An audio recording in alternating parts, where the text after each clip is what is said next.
This is The Wealth Puzzle with Michael Mansfield from the Lynn Group. When a part of your financial strategy is out of tune, your long-term goals, your retirement savings, and your legacy can all suffer. With many years of experience in the financial industry, Michael provides his clients and prospects with the information they need regarding Social Security, retirement income planning, wealth management, and much more. Listen in as we address your financial concerns and provide helpful solutions to put you on the path to achieving your retirement goals. And now, here is The Wealth Puzzle with Michael Mansfield.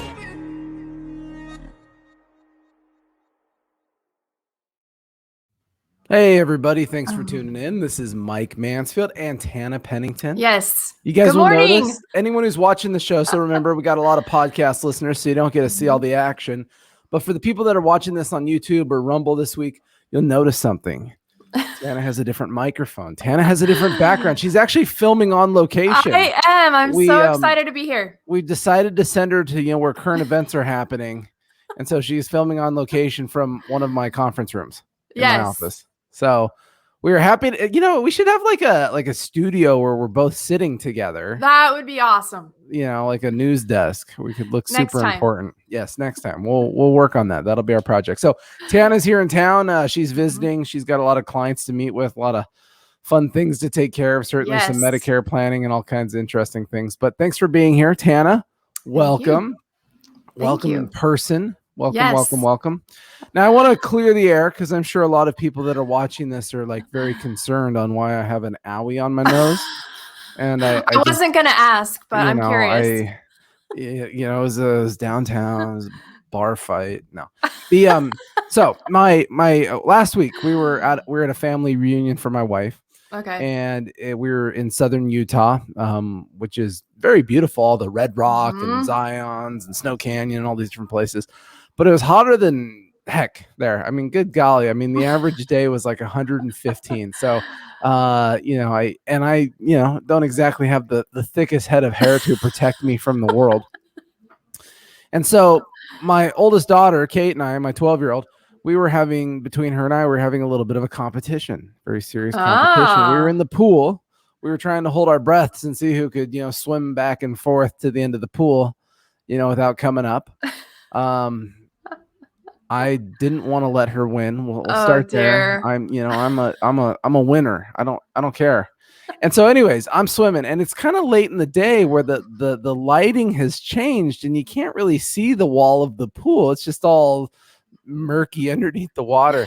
And so I'm swimming. I'm completely out of breath. I'm in like a little mini panic in my head, like, I've got to get there.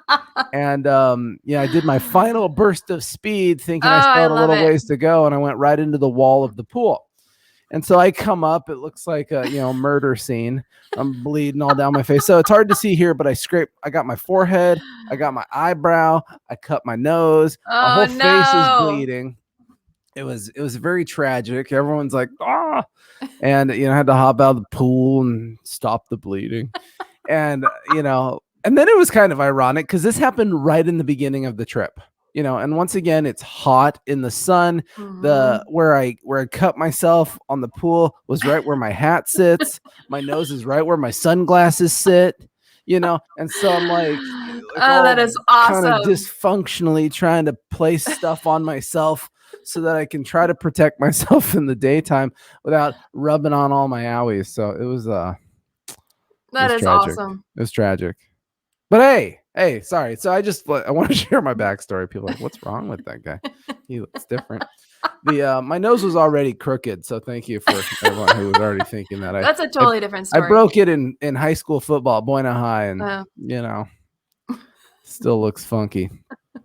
Anyways, down to business. So, we've been a little flaky on the shows lately, but then again, I had a tragic pool accident last week, so I couldn't record. So, all right, let's get down to business though. We got some things to talk about. Let me pop up the old share screen. We're going to talk about some of the obvious stuff. We'll talk about some good news, some interesting news, talk about all kinds of news. Let's see what we got today.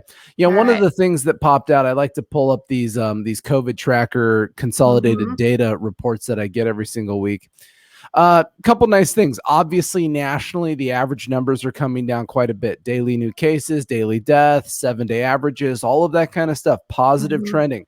Now, why is that important to Mike and Tana on the Wealth Puzzle podcast? It's because these are the things that drive economics, right? The more normal that we can feel, the more normal that people can get back to doing what they do best, then the reality is the better it's going to be for economics, for finances, all of those things. I'm tracking these numbers quite a bit because I live in fear of what if there is another shutdown? How will that impact my clients? How will that impact the portfolios that we're running and things like that? So it's still a very positive thing to see these numbers declining really to a level we haven't seen since this whole thing broke out. So that's fantastic news. Feel really good about that. I saw this data point, though, from a little survey up in the upper right corner. I know some of these things are hard to see.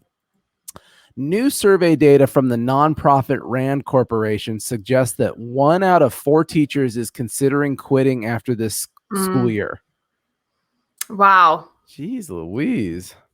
You know, it's funny. What's funny? I know you're going to say something deep, but I want to say my deep thought first.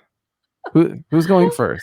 Right, we fight for it. You should throw something at me from where you're sitting, and then it could hit me like through the split screens. That would be idea. My mouse. I'm gonna throw my mouse. Yes. Yeah. But we should have like a much bigger one hit me somehow. Let's think about it. Teachers, firemen, policemen, doctors, the president. Remember like the world's most glamorous jobs, 20, 30, 40, 50 years ago? The most respected things in society, the people that keep us safe, the people that make us healthy, the people that educate our children, the people that run the country, like the most glamorous things you could do. And now you're sitting here going, oh man, I don't know if I would wish any of those positions on anybody at this point. I totally agree. So teachers are, thinking about the mass exodus. And it's because I think you were talking about, Tana, weren't you saying like technology and stuff? Yeah, I even talked to somebody at the airport yesterday when I was coming out here, and he was telling me that he's a history teacher and a coach. And he was just talking about how hard it is, trying to change the whole dynamic of teaching, like remote learning and the platforms used to, utilize the online learning. It's tough, and they don't want to learn it. These teachers are older. They're used to being in front of a classroom of kids, their chalkboard, the overhead, maybe possibly to project on a screen, but not all this other stuff where they're using, different platforms to teach in. It's tough for them to relearn that or to learn it for the first time. Well, and you wonder how these delays in younger education are going to impact our society, our economics, the information further down the road. Just like the baby boomers created a population disparity that was unique and that impacts our social services and a lot of the things that we're doing. How could this educational, we'll say, bubble in the system change things moving forward? I mean, it's fascinating. My oldest daughter, I'm going to keep talking about Kate today. We should bring her in one day. It's summertime. She's awesome. We're getting her on the show. She took woodshop, and she was really excited to take woodshop over at Balboa Middle School. And in woodshop, I'm excited for her to take it too. I'm kind of a hands-on guy. I take woodshop. I like making things. And so in woodshop, what they do is they give her a wooden yo-yo that's already shaped like a yo-yo. It's just it's like the two halves of the yo-yo, just doesn't have the little spindle thing in between. And they literally take 2 weeks to sand it further. It's already shaped like a yo-yo. It's already a yo-yo, right? And for 2 weeks, they start with a heavier grit, and then a lighter grit, and then a fine grit. Wow, that takes a lot of patience. For 2 weeks, she's just sanding it. I'm like, what'd you do in class today? We just sanded the yo-yo some more. I'm like, what are you talking about? and remember, this is a machine shop or a wood shop with all the machines. Dear. And I'm like, did you ask the guy? I had her ask the guy, I'm like, hey, are we going to use these machines or what? And he's like, no, we're not going to use them because it's just too much training and it's too hard to kind of get everybody going on it. And so they literally sanded a yo-yo that was already a yo-yo for 2 weeks. They then used olive oil to stain it. That took, another probably 18 days at the rate they were going. and then they just glued the little spindle in, and there's your yo-yo. And so this yo-yo that you could have bought in parts on Amazon and put together in 15 minutes, somehow it took them a month to make. Unbelievable. And this is wood shop. We are teaching these children how to build skyscrapers. Oh, that's terrible. Anyways, this show, look, we're already 10 minutes in. Not We've productive. literally talked about nothing useful. Well, anyways. All right, so let's talk about what we want to talk about. Let's talk about some economics. So, okay, very interesting things going on lately. Personal income declined in May. That's kind of a moving ball. It has to do with how many people are on unemployment, continued unemployment, what's going on with wage growth. Personal income had increased quite a bit, coming out of COVID, and now it's kind of softened off. You can kind of see on the chart there, it imploded last year. It came up a ton. So softening is not really an exciting line item for us. But what is cool is, remember, how do all of these tea leaves of economic data, how do they play into the big picture? The big picture is lazily defined as GDP. I show everybody this website all the time when you watch this show. So look, as of last week, June 25th, was that Friday, maybe last Friday? Latest quarter GDP estimates are over 8% still. I mean, annualized GDP. I mean, that's massive. It's massive. It's huge GDP. Remember, 2/3 of GDP is people spending money. Right. Remember, we're in a pandemic financial crisis, supposedly. What am I thinking of? That's like from Jurassic Park. Remember when the guy had like the thing in the computer and like they're trying to crack it open and it's a whole Anyways, I don't know if I had that quite right, but it was close. I'm going to research that after this. The GDP is up a lot. It is huge. It's fascinating when you talk about people's ability to spend money, because remember, turn on the news. What is going on right now? They're talking about delaying rent more. We're going to talk about rent in a minute. Tana is a landlord, everybody. She's a real estate mogul. And so we're going to talk about that in a second. But let's talk about the financial crisis that we're in. Do you remember what happened last week with Amazon? Any guesses, Tana, if you're an Amazon shopper? They had something, an event of sorts, they call it. They do it once or twice a year. Maybe just once a year. I don't know. It's called Amazon Days or something. I don't know. Yeah, no. So it's basically Amazon has their super sale day. See, I don't see. You can tell how much I bought because I don't even know what it's called. But like literally Connor from my office called me because this was like, moments after my face was bleeding from the pool event. He's like, hey, it's Amazon, whatever days, super sales day. Kind of like Cyber Monday, kind of like Black Friday kind of stuff back in the fall. And Connor calls and says, hey, do we need anything for the office? Do I need to buy anything or, get us anything? And I say, nah, I don't care. Let's not worry about it. Anyways. So Amazon has a 2-day super sales event, where everything's a deal. You can get your Echoes or is it Echo Amazon? I don't know. Alexa? Yeah, I think so. You guys can tell how tech savvy I am through the course of these few minutes. But anyways, over 2 days, Amazon sells $11 billion worth of junk. Wow. $11 billion. Wow. That's how much was on Cyber Monday last year. Well, remember, Cyber Monday is all companies. All companies. That's right. Unbelievable. And Cyber Monday last fall in November 2020 was the largest Cyber Monday ever. Amazon just did it with their one company last week. Now remember, Tana, everyone's supposedly broke. Right. They're so broke that they can spend $11 billion at Amazon. I'm really feeling strapped. It's so fascinating when you look at the headlines, the politics, the information coming out, but then you look at the underlying things and you say, nothing adds up. How could our GDP be so high if there's truly that many people so down and out, according to the government? How could our GDP be so high, or excuse me, well, I guess to the point, but that if people are so broke, how can they go spend that much at Amazon? I mean, there's some huge disconnect here that doesn't make any sense.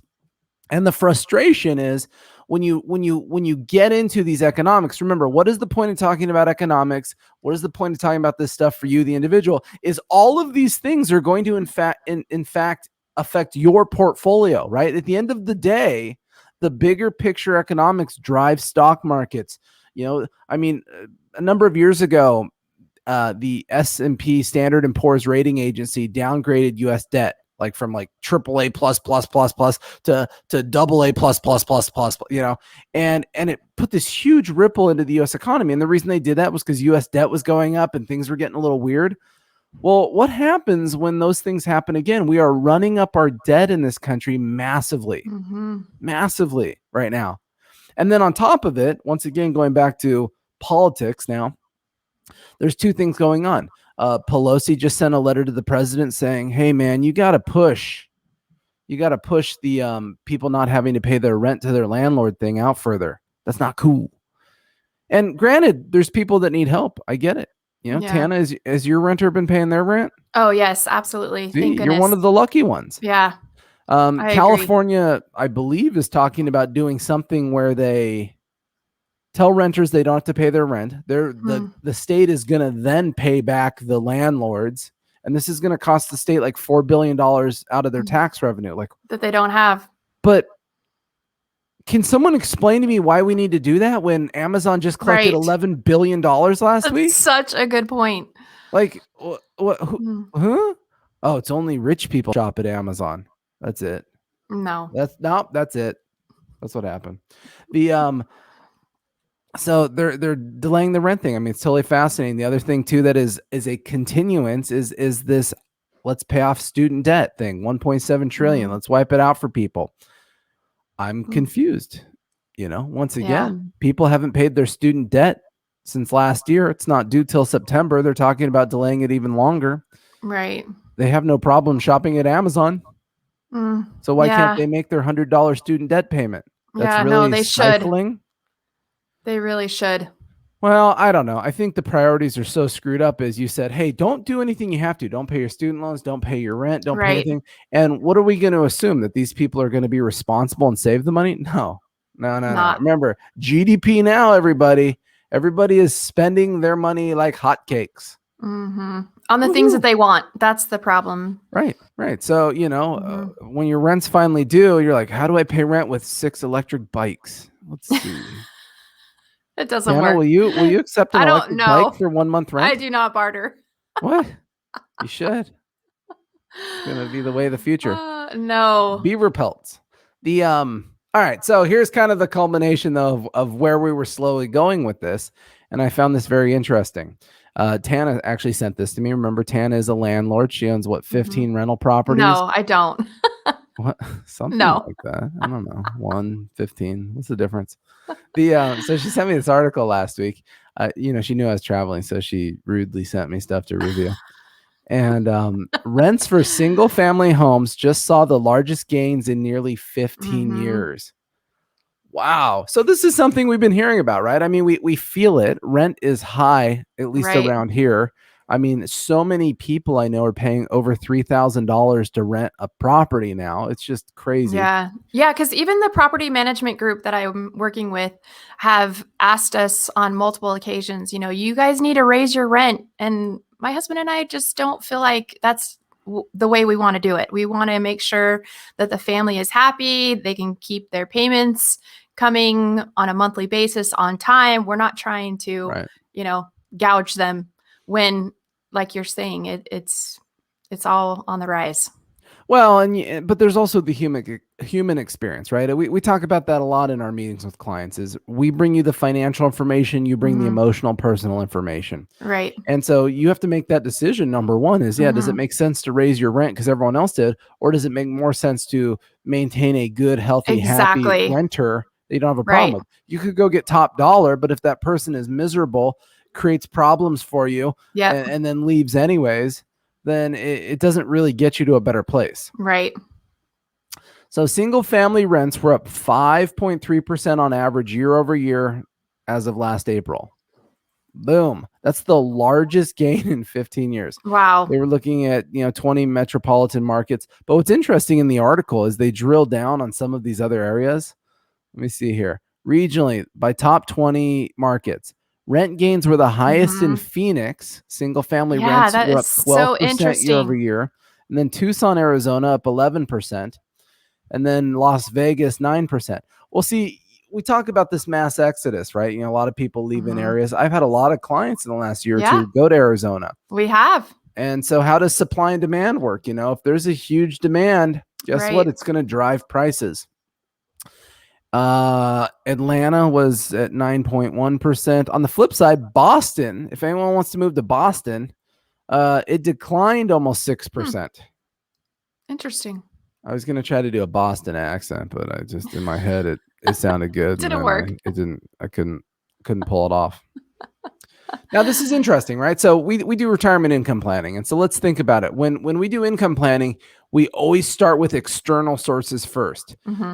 Social Security, right? That's a most important one, right? It's external. It's got a cost of living adjustment. It's got tax efficiency. It's got a government guarantee. Pensions are kind of the next one. Not everyone has a pension, unfortunately. But when we come across them, they're gold, right? They're stable. Depending on the kind of pension, you might have a cost of living adjustment. They are taxable. And then we get to rental income. We view rental income as an external asset class because normally when you're investing your own money, normally the way that it works is you're kind of living on the principle, hey, 1 year the market's up, 1 year it's down. Either way, you're pulling your money out. So you're kind of dragging it down. The premise of a rental property theoretically is if you have a mortgage, your renter is paying the mortgage on your behalf and you're collecting income, and the income and cash flow you get doesn't necessarily have a direct impact on the principal value of the asset. Right. And so it is a little more external. And so, Social Security, pensions, rental incomes are very strong external cash flow sources for retirees. And so, Tana, I don't know if you'll keep your house until you're retired, and I imagine 1 to 3 years from now. I'm not retiring that soon. Well, I was going to say 25 to 40 years, but I didn't want to make you feel sad. Dear. You never know. Powerball And the could other save us all. thing that I think is it's not correlated with the market. So it's a good thing to have as far as being diversified. Yeah. And income is income at the end of the day. The more income sources you have in retirement, the more comfortable you're going to be. Right. Remember, you're pulling off of your 401k, you're getting your rental income, you got your Social Security check, you got your pension. I mean, that's a lot of income sources already. We just got started. So we believe in the asset class. The asset class is challenged depending on where you buy real estate. Right. Because even though rents are high and you can collect a lot of rent off these things, the value of the real estate is also really high. Now, granted, it's tough because I hear a lot of people saying, hey, I'm gonna hold off. I'm gonna buy the next time the real estate market crashes. But the secret that you all need to do is you need to watch the rental market. It's not the real estate market, the rental market. There's a direct relationship between the price of rent to the fair valuation of real estate.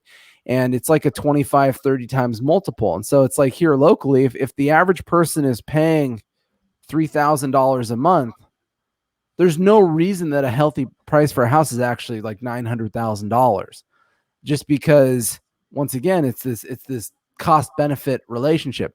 If rent's really high, someone's going to say, well, then I'll go buy a house. Well, but the houses are creeping up too, right? Right. Conversely, if rent's really low and real estate's really high, then they say, why would I want to buy a house? I can go rent for so much less.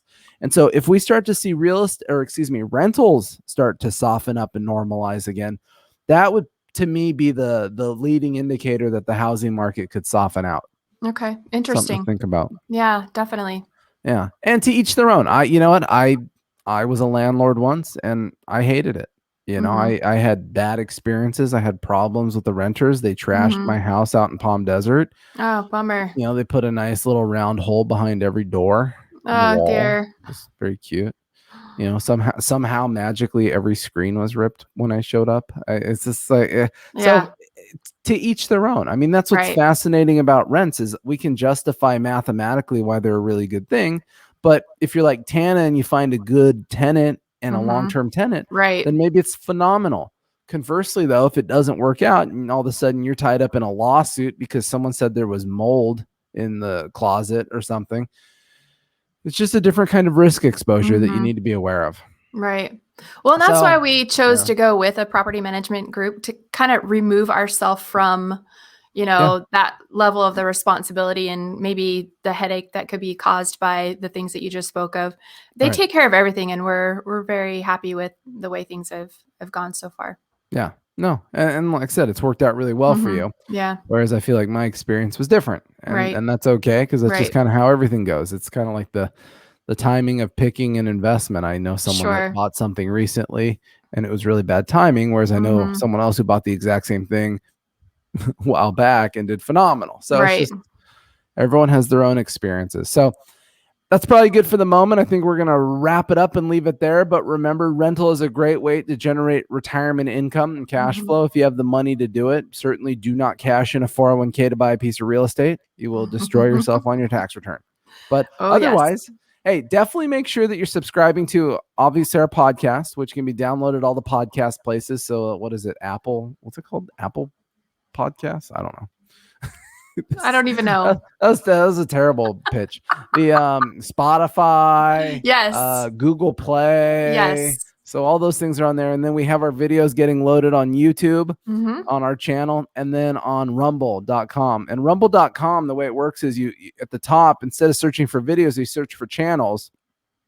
So you switch to search for channel, you search for the Wealth Puzzle, and then we'll plop up. You can log in there. I know not as many people use Rumble, but it is getting more popular. So that's why we're putting our video content over there. But hey, love our listeners, love the feedback. Please don't hesitate to reach out to us, 805-500-7035. You can visit our main website, thelindgroup.com. Lind is LYND. But otherwise, everybody have a great week, and we'll be back next time.